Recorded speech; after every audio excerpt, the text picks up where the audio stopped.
In mid-2025, President Donald Trump began publicly dismissing persistent calls for greater transparency regarding Jeffrey Epstein's criminal network as a Democrat hoax that never ends.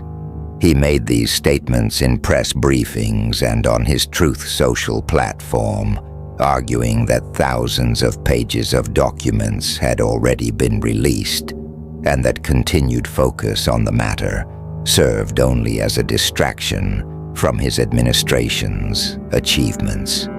Critics contend that this framing represents a significant shift from earlier positions in which Trump had signaled support for exposing elite involvement in Epstein's crimes. They argue it has undermined survivors who were promised meaningful justice and accountability. The controversy intensified around legislative efforts to force broader disclosure. Representatives Thomas Massie and Marjorie Taylor Greene played prominent roles in advancing the Epstein Files Transparency Act. Massie filed a discharge petition to bring the bill to the floor, and Greene joined other lawmakers in supporting it. The measure ultimately passed with bipartisan backing and was signed into law by President Trump in November 2025, requiring the Department of Justice to release relevant records in searchable form. Despite this outcome, political tensions followed. Massie faced a difficult primary challenge and lost his re-election bid, with Greene later stating that pushing the Epstein Files release had carried high political costs for those involved. Observers interpreted Trump's public criticism of those continuing to emphasize the issue, including comments distancing himself from supporters who would not move on, as effectively sidelining key advocates within his own coalition. Documents released through these processes have included references to Trump himself, as well as to current administration figures, such as Commerce Secretary Howard Lutnick and other associates. Trump has maintained that the materials exonerate him and do not demonstrate wrongdoing. Nevertheless, the presence of these names has fueled questions about whether political considerations are shaping which aspects of the Epstein network receive scrutiny. Survivors and transparency advocates have expressed frustration that high-profile domestic figures have faced limited consequences compared with the original promises of a thorough investigation.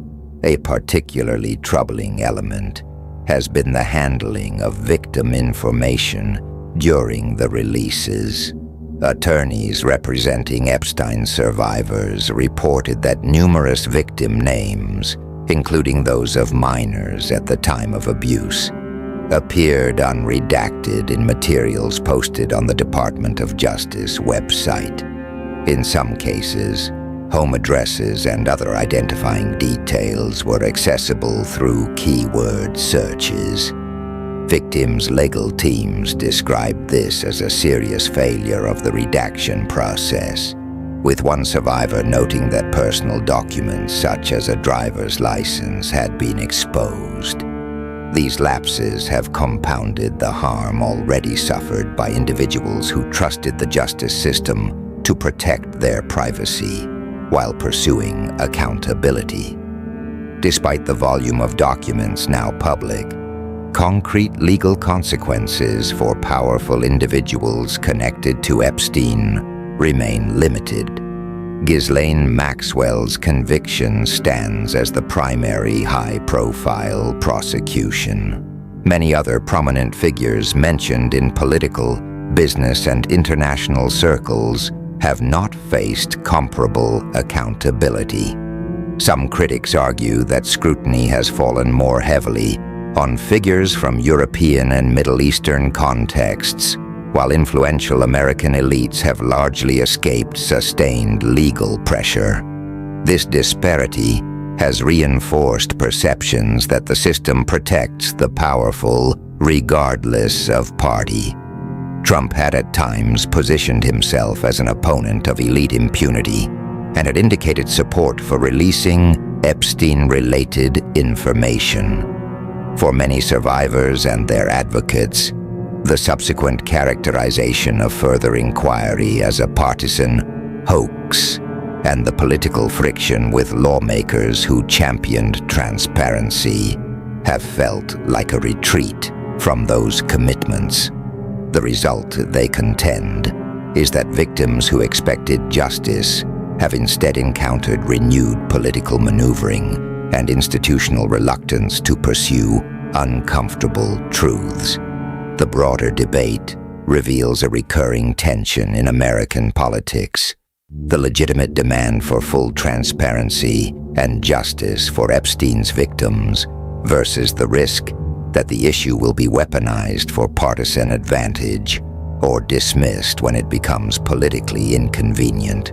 Substantial records have been released, yet questions persist about completeness, proper redaction, and accountability follow through. Survivors deserve an impartial process that prioritizes evidence over political narratives. Leaders across the spectrum have an obligation to ensure that the pursuit of truth is not subordinated to short-term calculations or selective outrage.